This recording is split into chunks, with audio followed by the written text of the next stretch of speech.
વિકાસ ગાંડો થઈને આખા ગુજરાતમાં ફરે છે, પણ કદાચ દાહોદનો રસ્તો ભૂલી ગયો છે. વિકાસ પહોંચે પહેલા ત્યાં એક બોલેરો ગાડીમાં કોઈ જાતના હિસાબ વગરના કરોડોના મુદ્દામાલ, બેનામી મુદ્દામાલ દાહોદમાં પહોંચી ગયા છે. વિગતે વાત કરીએ.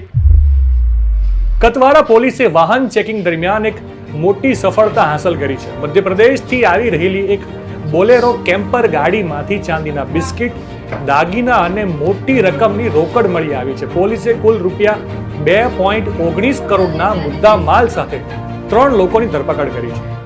નાયબ પોલીસ અધિક્ષક જે.પી. ભંડારી અને પોલીસ ઇન્સ્પેક્ટર યુ.એમ. ગાવિતના માર્ગદર્શન હેઠળ ખંગેલા ચેકપોસ્ટ પર વાહન ચેકિંગ કરવામાં આવી રહ્યું હતું.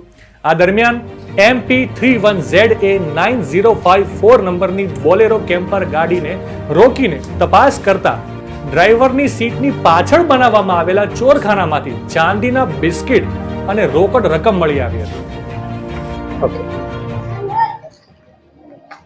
દાહોદના કતવારા પોસ્ટ વિસ્તારમાં ચૂંટણીના અનુસંધાને ચેકપોસ્ટ ઉપર કતવારા પોલીસ ચેકિંગ કરતી હતી. એ દરમિયાન રાતના સમયે એક બોલેરો ગાડી કે જે યુપી પાસિંગની હતી અને ઝાંસીથી આવી રહી હતી, તેમણે ચેક કરતા ગાડીમાંથી 108 કિલો ચાંદી, જેની કિંમત આશરે 75 લાખ રૂપિયા અને 1 કરોડ 38 લાખ કેશ, ટોટલ મળીને 2 કરોડ 14 લાખનો મુદ્દામાલ પોલીસે જપ્ત કર્યો છે અને આગળની કાયદેસરની કાર્યવાહી હાથ ધરી છે.